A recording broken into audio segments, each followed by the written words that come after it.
amigos, nossos telespectadores, como é bom estar com você.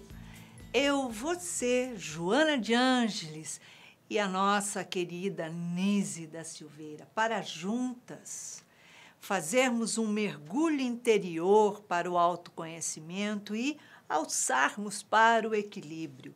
Se você quiser participar do nosso programa, nos envie a sua mensagem pelo WhatsApp. Anote aí, 21 967 57 3999. E quem sabe no próximo sábado estaremos aqui juntinhas, reconstruindo as suas emoções.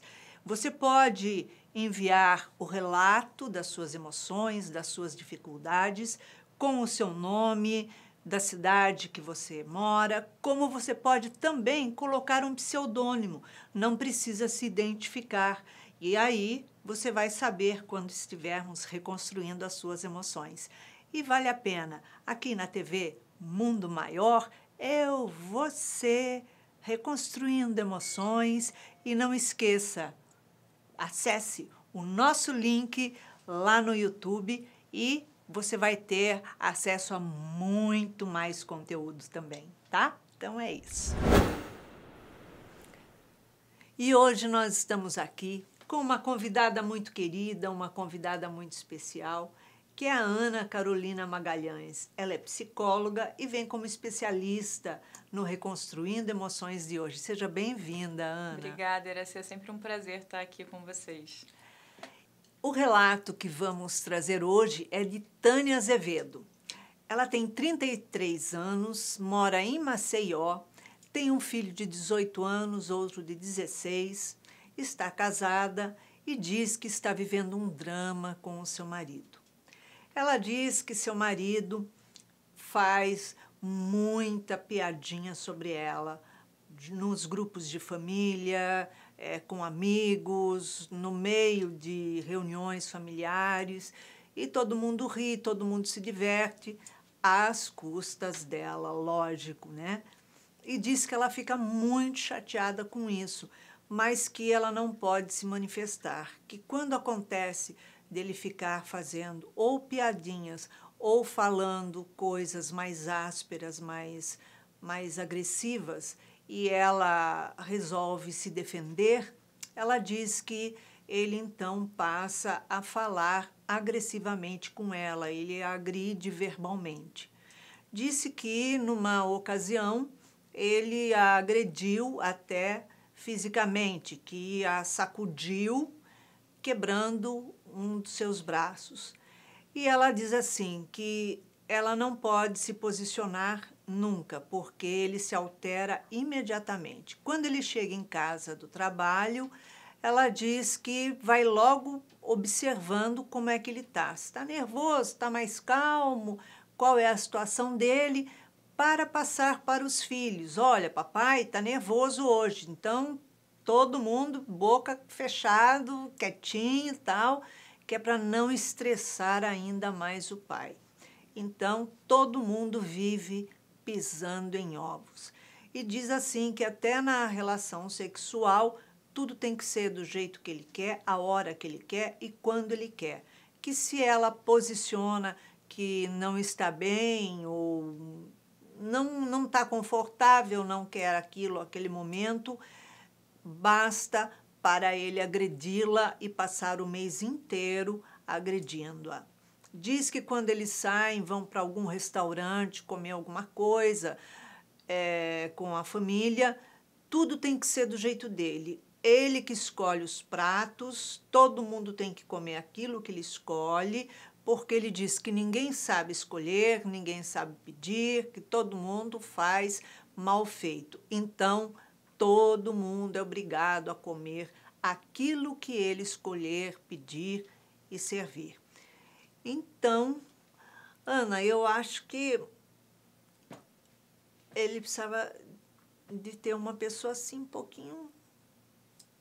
Bom, é um caso difícil, né, Iraci? Uhum. Se ele tivesse uma Iraci na vida dele, ele se afogava no mar. Pois é. E aí, o que que acontece? A gente pode ver a posição onde a Tânia se coloca. Claro, né? A gente tem as relações do mundo e elas vão nos direcionando para um lugar, mas aonde a gente acaba se colocando, né? A gente tem várias escolhas, como você falou. A Iraci teria jogado no mar, porque é uma forma como você se posiciona perante o mundo. E tem outras pessoas que acabam ficando mais receosas ou entram no papel de vítima. Para todo abusador, tem um abusado ali que se coloca naquela posição. Então, é uma situação difícil, onde existe muita tensão na família, né, no sistema familiar. Isso deve ser muito, muito complicado, né, deve gastar muita energia psíquica. E é um típico caso que a gente encontra no livro da Anise, Reconstruindo Emoções, de agressões psicoemocionais, né? Não é só do controlador, como ela também coloca. Tem uma agressão psicológica, né? Ele faz com que ela se sinta envergonhada e desamparada perante a família, que vai tirando a força que ela tem, né? Ela já não tem uma autoconfiança, a gente vê pela forma como ela apresenta o caso, né? Que ela não sabe, ela tem muito, muito receio dele. Então, ela ainda perde ainda mais quando ela é desamparada pela família e pelas situações onde ele a coloca, né? Realmente é um caso bem complicado, assim. Eu achei, inclusive, interessante que ela coloca, esqueci até de colocar no relato dela, né? Que os filhos falam para ela, né? Que, mãe, quando é que você vai se separar do pai? Porque não sei como você aguenta tanto desrespeito. E ela diz que tem medo de se separar, medo que ele a agrida fisicamente e medo também de que ele coloque a família contra ela. Quer dizer, já agrediu em certo momento fisicamente, mas a agressão física nesse momento nem é tão relevante. O que é relevante é que ele agride ela psicologicamente constantemente. E isso é uma coisa que fere muito mais do que a agressão física. Por exemplo, ela quebrou o braço, engessou, sei lá, né? Tratou, consertou, voltou para o lugar, acabou. Mas e todas essas outras agressões que ela tem recebido diariamente, que tem machucado, que tem magoado, que tem irritado, que tem diminuído? Como é que fica? Vai desestabilizando, né? Desestruturando o ego dela, que já está fragilizado. E o que seria importante? Assim, a gente nunca pode definir, porque é um retrato dessa história. Mas a gente calculando aqui, ela teve o primeiro filho, tem 33 anos, o mais velho, 18, ela tinha 15 anos. Então, era uma adolescente que acaba transferindo para a figura do pai. E o pai tem uma autoridade, né? E acaba exercendo essa autoridade, ela se sente inferior a ele. Então, precisa de um trabalho mesmo para compreender as origens de toda essa forma como ela se coloca, esse papel que ela interpreta. Por que eu digo papel? Fazendo uma analogia, é como se a gente nascesse e fosse inserido num teatro psicológico. Se a gente olhar um sistema familiar, cada um exerce um papel ali. E a gente aprende a exercer um papel, né, que é o mais confortável, e quando a gente cresce, a gente acaba buscando repetir esse cenário, esse teatro, com as nossas relações. Então, a gente busca inconscientemente essas relações para que a gente fique nesse lugar que, por mais que seja dolorido e sofrido, é um lugar conhecido. Sim. Então, o primeiro passo é a gente se identificar. Caramba, eu tô nesse papel da abusada, né, da diminuída, da rejeitada, da excluída. E o outro tá nesse papel do abusador, do tirano. Então, quando começa a identificar, é o primeiro passo. Porque você começa a ver, ó, olha lá, ele tá sendo tirano, eu tô me sentindo abusada. Porque se ele faz essas gracinhas, né, se ele agride ela pelos outros, ela pode se colocar. Ah, mas depois tem a agressão, mas agressão verbal, mas ele já não estava fazendo, ele já não faz. Então, o que isso muda quando ele fala? Muda porque tem uma fragilidade, engata, tem um gancho ali que engata um no outro. A dificuldade de um engata na dificuldade do outro. Então, ela precisa de um processo de fortalecimento, né, de reconhecimento da força dela, e desatar esses nós que ligam ela a esse teatro psíquico que é replicado nas relações. Porque também ela pode se separar e pode acabar caindo num relacionamento no início diferente, mas que acaba se tornando parecido, mais ou menos intensamente, mas que tem um fundo ali dessa essência de sentir diminuída, de se sentir agredida. Então é importante, primeiro, ela olhar para a parte manifesta, isso está acontecendo, não me faz bem, né? Eu preciso cortar isso. Sim. Não me permito isso, é o primeiro ponto para ela se sentir forte. E aí depois um processo de autoconhecimento, de aprofundamento. Porque também só ir para o processo, ela tá sofrendo uma dor ali, naquela relação, é diária, sabe? Tem vezes que a gente precisa cuidar primeiro de fora para nos dar uma base para a gente cuidar de dentro. Porque senão não dá, a gente fica é muito intenso que a gente recebe de fora. Você falou uma coisa muito importante, né? Que ela tem medo, né, que ele faça outras agressões verbais na frente dos outros.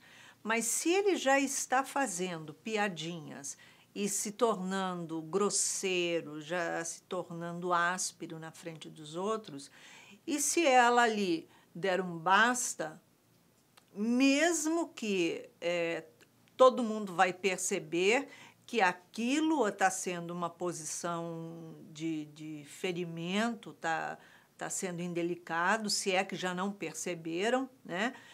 E se ele for falar novamente, agredir novamente, se tornar mais áspero, ele que vai se colocar numa posição mais vergonhosa. E se ele já está agredindo, já está fazendo, que diferença faz uma frase a mais, uma frase a menos? Realmente você tem toda a razão, porque ele já está fazendo. Não é que ele não irá mais fazer, mas ele já está fazendo e não vai parar de fazer. Então, é uma forma dela começar a limitar ele, né? Na frente dos outros, pelo menos, porque a pessoa, quando começa a brincar com os outros, a fazer piadinha dos outros, né, de uma pessoa perante todas as outras, ela precisa rebaixar o outro para se elevar, né, para se sentir acima, para então diminuir sempre o outro. Então, isso já está mostrando que é uma pessoa que já tem problemas de baixa estima, de medo, né? A fraqueza moral dele já está sendo explícita ali, né? Exatamente. E outra situação dele, da situação que ele está colocando, é que ele... Por que ele não faz piadinha dele? Exatamente. Ele vai pro lado... tem um movimento compensatório, né? Ele tem uma fraqueza ali, ele se vê diminuído, e aí ele vai pro tirano, que é aquele que não consegue envolver as pessoas. Ele precisa ter uma autoridade, né? Para se sentir bem, para se sentir superior. E em relação a essa questão da agressão, que ela já recebe, mas ao evitar, ela acaba caindo ainda mais nessa agressão verbal. Jung tem uma frase que eu acho que é exatamente isso, assim, cabe bem, que é aquilo que a gente não enfrenta acaba virando o nosso destino. Então, quando ela foge de ser agredida num caso de separação, ela acaba se submetendo a uma agressão perpétua, né? Porque ela tá ali o tempo inteiro. Então, ela foge de uma situação que é meio a meio, que pode acontecer e que não pode acontecer, e que se acontecer, ela tem outras formas, ela vai ter que aprender outras formas de lidar para ficar numa situação que é 100% garantido que vai acontecer. Mas ela já sabe como proceder. É melhor pisar em ovos e viver nessa tensão, né? Melhor pro consciente, né? Porque do que você ter que mudar, você ter que se reformular, se reconhecer de outra forma. Exato. Então, ela acaba caindo de cabeça na agressão, quando ela foge da agressão. Então, ela precisa se empoderar, assim, né? Essa palavra tá na moda, mas às vezes ela faz sentido. Ela é encontrar a sua própria força. Exato. E isso, quando o outro tá rindo da brincadeira que ele tá fazendo, ela pode ver também que não é culpa do outro, porque talvez ele nem saiba que seja desagradável, porque talvez ela nem tenha colocado. Ela pode, às vezes, até rir também para parecer que tá tudo bem. Ou ela pode também entender que ela não é só o que esse marido diz. E quando ele não tá fazendo essas piadinhas? Como que ela é? Ela não consegue envolver, socializar, né? Então, ela não é só aquilo que é rotulado por esse homem. Talvez ela esteja muito identificada na palavra dele como autoridade, que foi o que a gente falou no início da transferência para o pai. Então, o que ele diz é o que ela é. E não tem como ela mudar. Só que não, é só uma parte da história dela, não é tudo. Porque ela coloca, meu marido é muito autoritário. Quer dizer, autoritário é uma colocação para pai. Para marido, não, abaixa aí a crista, porque aqui é de igual para igual. Exatamente, né? exatamente. Então, não tem esse negócio de ser acima e nem ser abaixo. Né? É muito desconfortável quando você tem uma relação com uma pessoa e a pessoa está sempre abaixo de você, sempre submissa a você. É muito, muito saudável quando os dois estão na mesma relação, no mesmo nível, né? Exatamente. Isso é saudável para a relação, isso é saudável para o psicológico de cada um deles. E aquilo que você falou, o consciente, ele é muito acomodado, muito malandro, passa a perna na gente, assim, o que o nosso inconsciente puder fazer para ficar na zona de conforto ali, só na marola, né?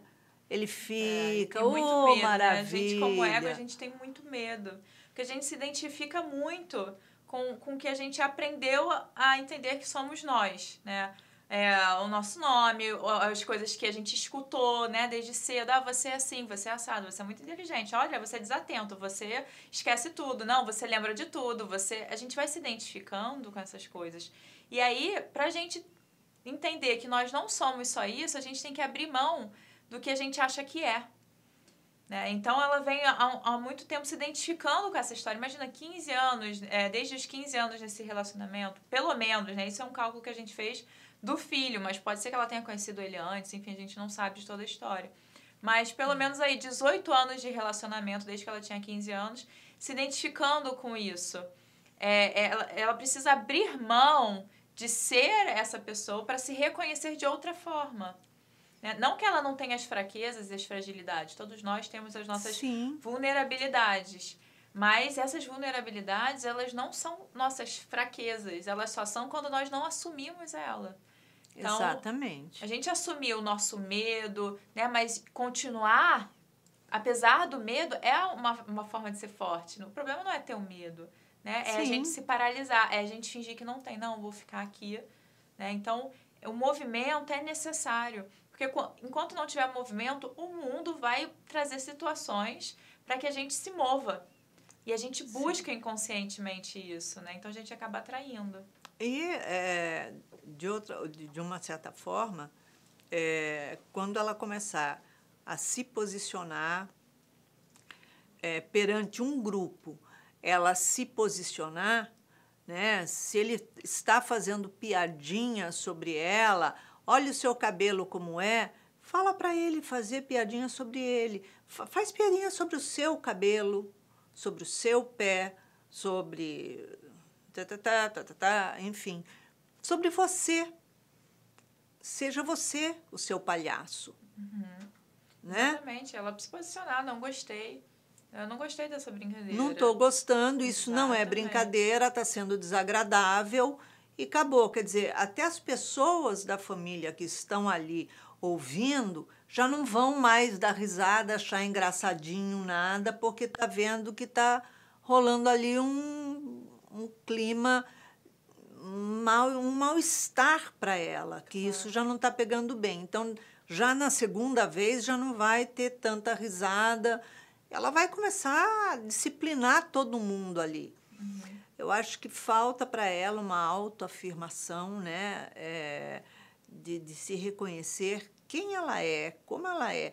porque ela ainda acho que se vê como uma menininha lá de 15 anos. Uhum, tá estagnada naquela fase, né? Porque, mas depois ele agride. Mas então cabe a ela pensar, eu mereço essa agressão, eu quero essa agressão, isso é pra minha vida? Por que que eu ainda estou aqui depois de tantos anos? Mas aí eu tenho medo. Veja como o nosso ego, a gente sempre vai legitimar e justificar a não ação. Mas tem medo do quê? De ser agredida? Mas você já não está sendo? Você, né? Não tem outras formas de repente, você impedir essa agressão física? Entrar em contato com a polícia, enfim.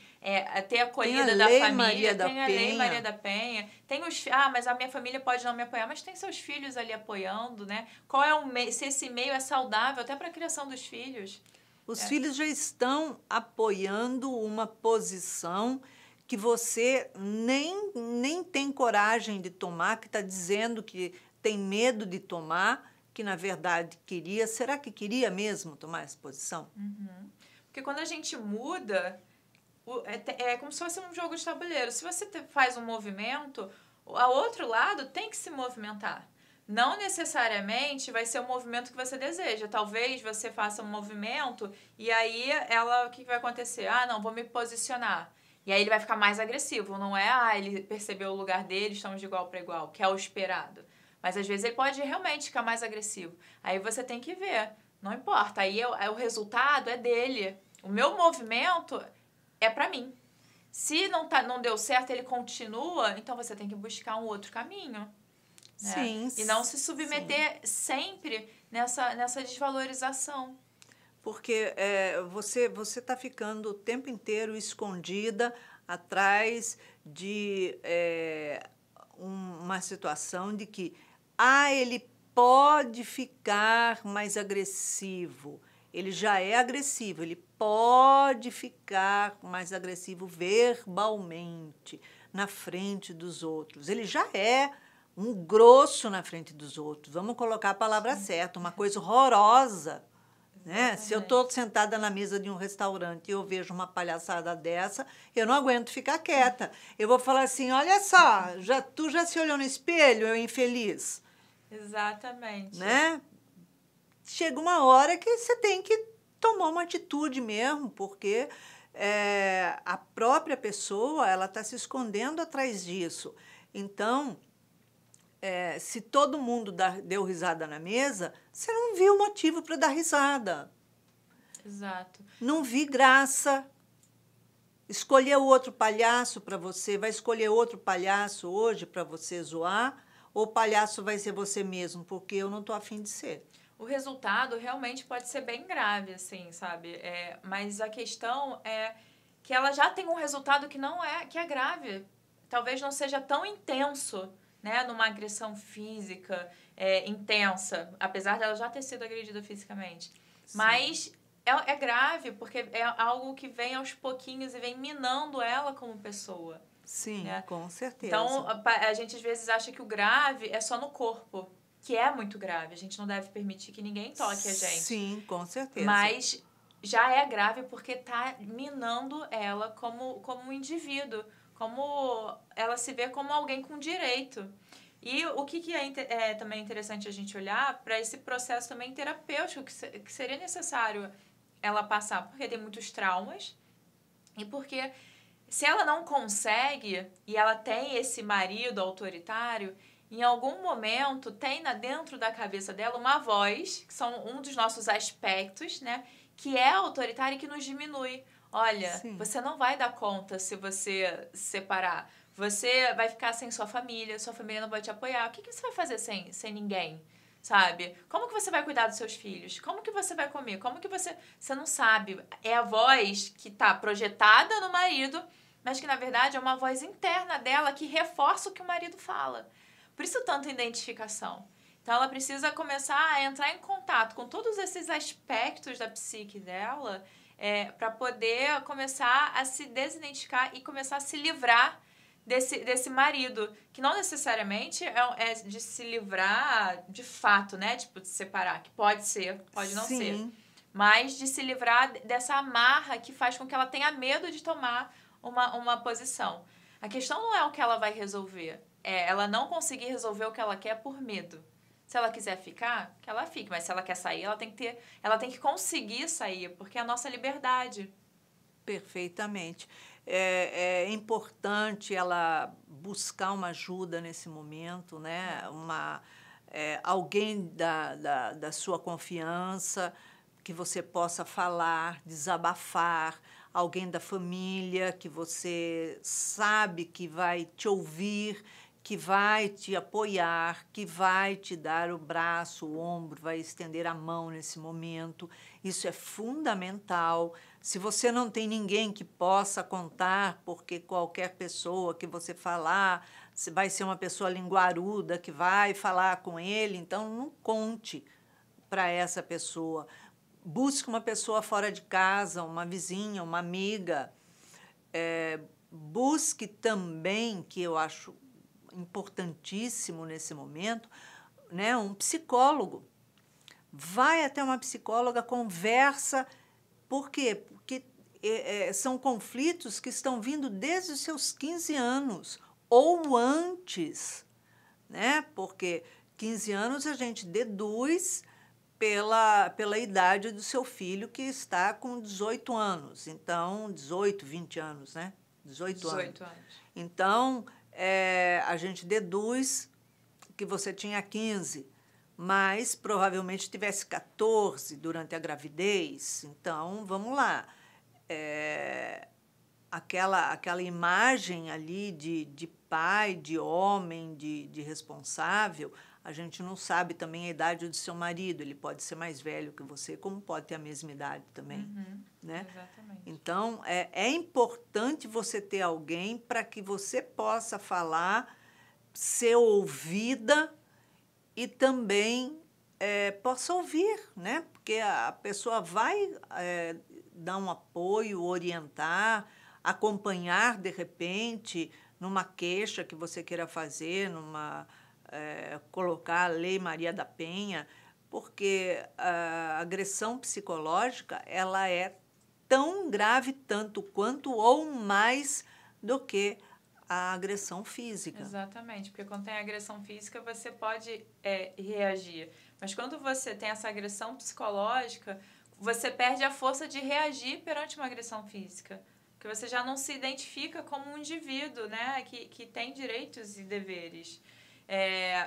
Olhando assim, eu acho que seria fundamental um apoio psicológico, uma terapia, porque olhando para a história dela, para ela ter essa questão, né, com a autoridade do marido, de toda essa agressão, ela ainda vê a família dela rindo dela, ter medo da família não apoiar. Então, se a gente pegar isso, vem de um desamparo até anterior a esse relacionamento. Com certeza.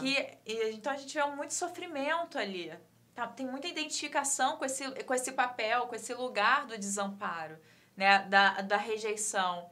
Então, a gente precisa compreender qual foi essa construção, da onde ela se deu para começar a tirar afeto dessa relação, dessa forma de se relacionar. Como que seria isso, né? Tirar esse afeto? É como se a gente tivesse alguns nós psíquicos que prendem energia. E quanto mais energia tem, que seria afeto, mais vai inflando. Então, ou seja, se ela tem alguma situação que gerou um pequeno trauma ou engatou nela em relação ao desamparo, tudo que ela vai ver que tiver em relação ao desamparo, qualquer pontinha, o que ela vai enxergar em cada situação? O desamparo, a rejeição. Vai como se fosse assim, um imã, grudando para esse núcleo. Vai grudando. Então, vai aumentando a energia. E aí, você não consegue fazer mais nada, porque tem muita energia presa. Se eu tenho uma corda que vai até aí, mas eu dou vários nós ou enrolo, eu não consigo ir até você. Eu não consigo, porque eu estou presa aqui. Tem muito nó, tem muita energia psíquica. Então, ela precisa olhar para essa situação, para esse lugar onde parece que engole ela. Onde tudo que ela vê é o desamparo. Né? Se ela vê as pessoas sorrindo, é pessoal, é porque ela é a rejeitada. Talvez não seja porque as pessoas não estejam enxergando, ou porque as pessoas às vezes não têm um bom caráter, ou outras coisas relacionadas àquelas pessoas. Sim. Como o marido dela, você falou, né, da baixa autoestima dele, da questão moral. Então, tudo que ele faz não é pra ela. Se fosse outra mulher, também seria assim, provavelmente, se ela não se posicionasse. Então, Sim. não é sobre ela, é sobre ele. Agora, o que ela faz com ela é sobre ela. E aí, ela é a responsável. Mas até a gente chegar nesse ponto, é preciso trabalhar muito, porque tem muita dor envolvida. Muito sofrimento envolvido aí. Com certeza.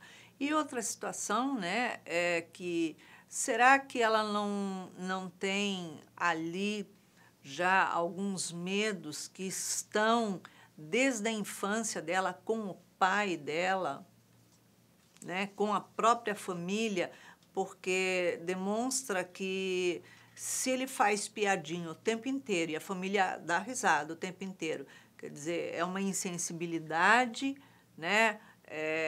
Ficar fazendo você ser sempre o motivo da chacota naquele grupo, né? É uma insensibilidade da pessoa, porém, das pessoas. Porém, muitas vezes, ela pode ter esse medo, esse receio da família exatamente por essas piadinhas, por essas chacotas. Então, ela também não tem como desabafar, como procurar, como conversar, e é preciso quebrar isso. Exatamente. Preciso dar o primeiro passo. É você avaliar nesse grupo familiar a pessoa que seja mais coesa, mais responsável, mais lúcida, mais apoiadora, e procura a pessoa num momento fora esse que ele esteja perto, que esteja ali reunidas as pessoas, e conversa, porque quem sabe ali você vai encontrar um grande apoio.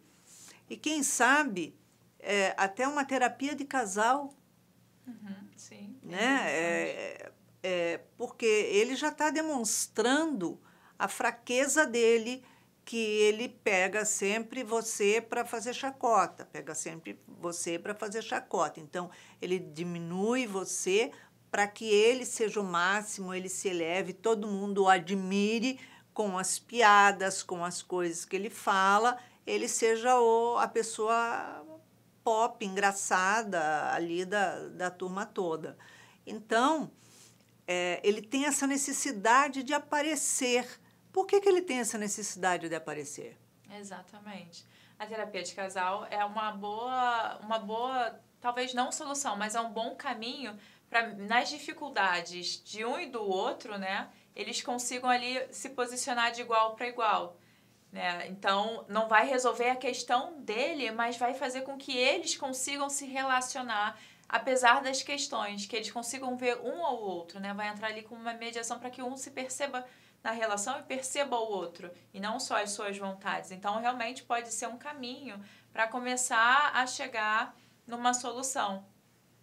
E esse ambiente seguro que você estava falando, realmente parece que é um passo muito importante para ela. Ela tem um lugar seguro. Né? Se ela vem de algo que tem muito desamparo, muita instabilidade, onde ela se sente rejeitada, né? Porque se as pessoas riem, então você não faz parte, né? Você a vergonha. Então, esse lugar seguro, uma relação segura, uma relação estável, vai poder dar uma base para ela iniciar o processo dela. Eu falo processo porque não vai ser de uma hora para outra, não vai ser de uma hora para outra que ela vai se libertar desse lugar, do desamparo. Também não vai ser, provavelmente, uma hora para outra que ela vai se libertar desse homem. Ela pode até se separar e ele nunca mais aparecer. Mas essa história ainda vai permanecer. Então, não é de uma hora para outra que ela vai se libertar dele de fato. Por mais que ele vá embora, ela nunca mais veja.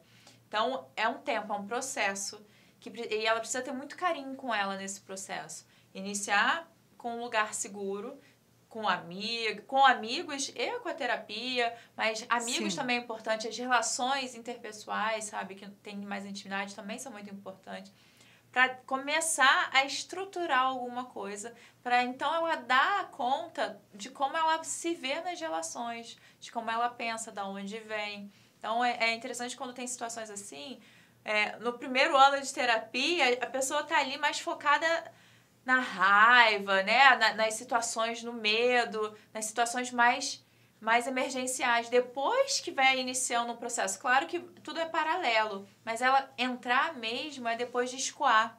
É como se tivesse uma mangueira, a gente fecha a mangueira e abre a água, sai, né? Ela sai louca, assim, andando, né? Você fica segurando a pressão, aí ela vai com pressão, porque tem muita pressão, muita energia ali. Então, no primeiro momento é isso, ela precisa escoar essa energia, ela precisa ser ouvida, né? Ela precisa ter voz. Exato. E essa proximidade numa relação de amigo, né, um familiar, evitar que sejam os filhos também, porque senão ela se bota mais uma vez desigual, porque tem 3 tipos de relação. Relação com os nossos pais, que a gente está abaixo, e numa hierarquia, né? Sim. E eles têm uma autoridade. Tem a relação de igual para igual, que são as relações afetivas, seja de amizade ou relacionamentos amorosos. E a relação onde a gente está acima na hierarquia, que são com os filhos.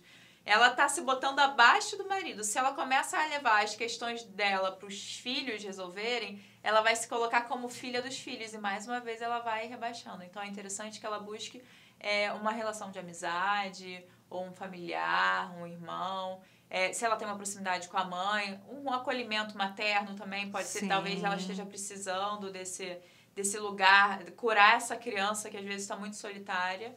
Mas uma relação onde ela tenha segurança e que ela se veja ouvida, para ela começar a se identificar como uma pessoa que merece ter voz. Com certeza.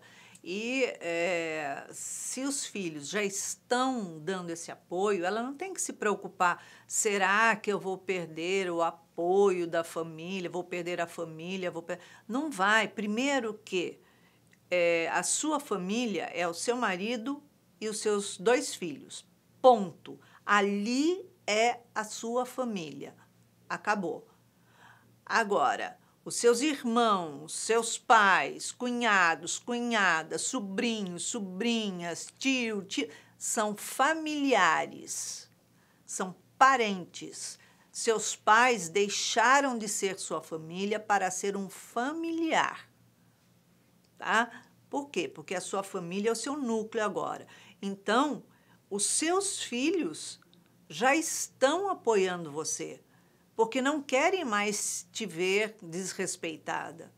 Mas não cabe a eles irem lá e peitarem o pai e falar, olha só, não fala mais isso para minha mãe, porque não sei o quê. Não, é a mãe que tem que tomar uma posição, porque o problema é no relacionamento do casal e não no relacionamento pai e filho, mãe e filho. Exatamente. Né? Ela não conta ali que tem uma relação pai e filho, mãe e filho que esteja em conflito.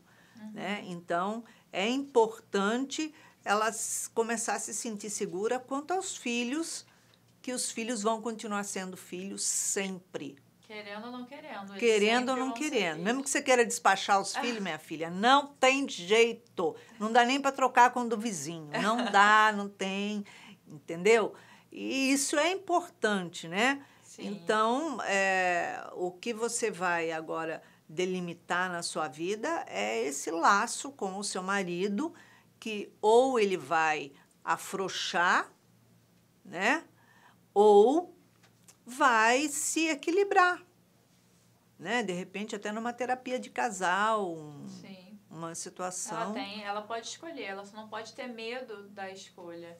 E ela ter medo de perder esse apoio da família, a gente também pode ver o quanto ela ainda está naquela fase adolescente, mais infantil. Ela precisa da autorização da família para poder continuar. Agora, o maior medo que a gente tem que ter é de perder a si mesmo, né? Não é o outro. Então, eu acho que ela devia pensar sobre isso, assim, o quanto ela é importante para ela. Porque se ela não se achar importante para ela, quem é que vai achar? Quem é que vai dar o valor se ela não se vê com valor? Então, ela olhar, né, para isso, para ela, e se valorizar. Com certeza. Ana, em uma palavra, uma emoção para a Tânia reconstruir. Autoconfiança, né? Autoestima. E a alegria de viver. Eu acho que ela reconstruiu esse combo aí. Tá ótimo. Ana, muito obrigada pela sua presença outra vez em nosso programa. E aqui podemos reconstruir mais uma vez a história com a Tânia. Tânia, após todos esses esclarecimentos que tivemos com a nossa psicóloga Ana Carolina, vamos ver o que é que a doutora Anísia da Silveira tem a dizer a você nesse momento. Ela diz assim: o indivíduo controlador nem sempre atinge o objetivo. Por esse motivo, torna-se mais rígido, tanto para com os outros quanto para consigo mesmo. Dessa maneira, sofre, tortura-se pela própria rigidez que desenvolve. Também, nem sempre o ser controlador chega ao extremo com suas agressões ou dramatizações, porém, segue de forma meticulosa a manipular as situações. É normal que o indivíduo queira ter uma vida organizada e isso requer certa disciplina. Nem todos estão preparados ou interessados na disciplina. Apesar disso, é necessário assumir a responsabilidade e aí o desejável controle nas teias da manipulação. Então, nós podemos compreender que numa relação abusiva há sempre alguém que tenta controlar o outro, que tenta controlar uma situação. Mas nem sempre esse que está tentando controlar a situação nessa relação abusiva, ele é uma pessoa forte, uma pessoa dominadora, ao contrário, uma pessoa muitas vezes fraca, cheia de medo, cheia de insegurança e que para impor a sua virilidade, a sua masculinidade, a sua dureza, então ele utiliza essa forma de agressão, diminuindo você para que ele se eleve e se sinta superior a você. Então, por isso é que ele te diminui perante os amigos, os filhos, as pessoas, por isso que ele se altera quando você se defende, quando você fala, exatamente pelo motivo de não querer mostrar as suas próprias fraquezas. Então, não é você a pessoa fraca. Você precisa, sim, ter compaixão, ter paciência, saber se posicionar, mas não ficar calada. Não aceitar que ele se altere com você. Tomar cuidado, aguardar o momento certo e falar. Quando ele começar a se alterar, começar a gritar, espera lá. Eu não sou surda, não tenho problema nos meus ouvidos. Estamos aqui conversando como pessoas adultas e ninguém precisa alterar a voz para provar a sua superioridade, né? Então, nós precisamos ter determinadas posturas e se posicionar.